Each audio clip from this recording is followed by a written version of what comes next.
markaan waxbarashada ka warramayno waxay dhahdaan aqoon-yahanadu waxbarashada dunida taalloo dhan 3 qaybood unbaa loo qaybiyaa.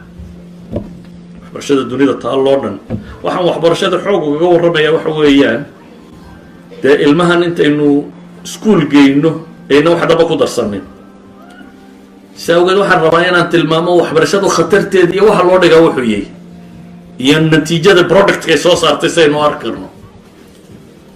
culumta bay yidhahdeen dunida taalla waa 3 qaybood. qayb waa la kala qarsadaa, laysmana siiyo, sinaba laysuguma ogolaado. basaasnimada dunida ugu weyna iyaday ka dhacdaa.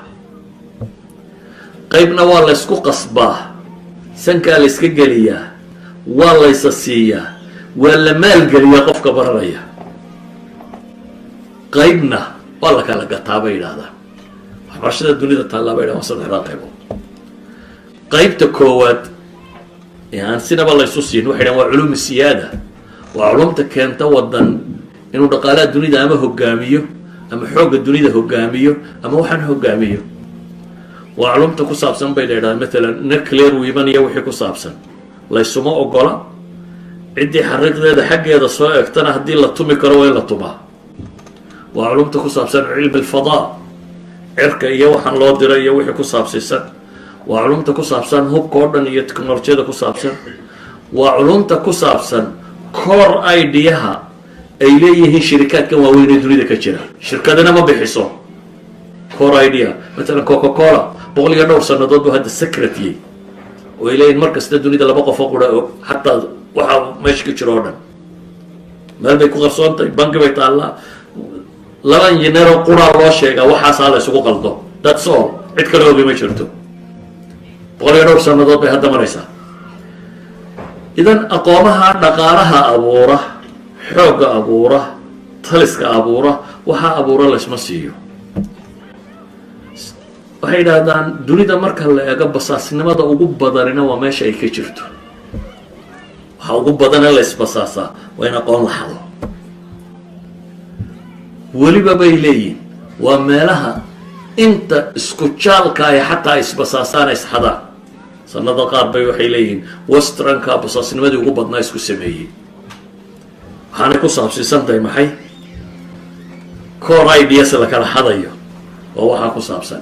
aqoonta iyada laysma siiyo. ninkii agteeda soo marana waa laga durkiyaa. waana ta dunida loogu taliyo, dhaqaalaha dunidana lagu hayo. taas waa qayb. qayb kale waxay yidhaahdaan cid waliba way faafisaa. dowladdu waliba waxay isku daydaa safaaradaha ay dunida ku leedahay inay qayb ka mida safaaradeeda ka dhigto qaybta wax faafisa. waa aqoonta ku saabsan bay yidhaahdaan identityga waddanku leeyahay. hadday diintay, hadday culture tahay, hadday values tahay, hadday taariikh tahay, hadday af tahay. safaaradaha dunida safaarad kasta aad timaado safaaraddu waxay leedahay qayb culture-ka ah. safaaraddu waxay leedahay maxay? maktabi thaqaafi. maktabi thaqaafi muxuu sameeyaa? wuxuu hirgelinayaa taariikhdii waddankan inuu dadka baro, waxay rumaysan yihiin valueskooda inuu baro, afkooda inuu baro. ummad waliba waxay jeceshay afkeedu inuu faafo oo uu dunida gaadho. qaybtaasi bay yidhaahdaan waddan waliba deeqsi buu ku yihi. dunida inta kale diintiisa iyo dhaqankiisa iyo afkiisa iyo valueskiisa. imika western oo dhan baad maqlaysaa waxay leeyihin xuquuqul bini aadamku ku xidhan yahay donorsku waxay bixinayaan.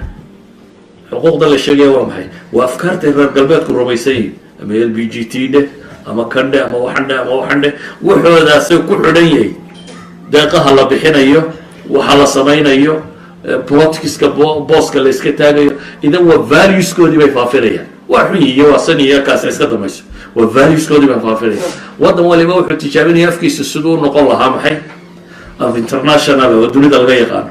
waddan waliba wuxuu raadcaynaya taariikhtiisa sidii loo baran lahaa ayuu noqon lahayd. kaana sakaa la iska geliyaa waddan waliba inuu maalgeliyo. waana meesha ugu badan ee wasaaradda waxbarashadu qabato. higher education marka laga yimaado wasaaraddan waxbarashadu waxa ugu weyn ay qabataa waxa weeyaan cultureka iyo valueska iyo afka iyo dhaqanka iyo diinta iyo aragtiday dadku leeyihin inay ilaaliso oo dadka la baro. qaybna bay yidhaahdaan cilmiga ka midi waa qaybta bini aadamku wadaago oo waa la kala gataa una iyada lacagtaada, dhakhtarnimada iyo injineernimada iyo waxyaabaha kalaynu sheegno, idaarada iyo handasada iyo waxaa la kala barto oo dhan. jaamacadkaad fiigaaga haddaad la baxdo waa maxay? waa kuu banaantahay. therefore iyada waa la kala gataa. professorkana waad gadan kartaa, jaamacaddana ardaygaaga waad keeni kartaa, waa suuqa dhaqaale ee furan ee obinka. idan waxay dhahan tacliinta dunida waa saddexdaa qaybood. waa qayb aan laysu ogolayn secrets oo cid waliba inay ilaashato rabto, qayb saka layska gelinayo cid waliba inay faafiso ay rabto, iyo qayb mushtarak bini aadamku u yahay oo cid waliba ay gadayso.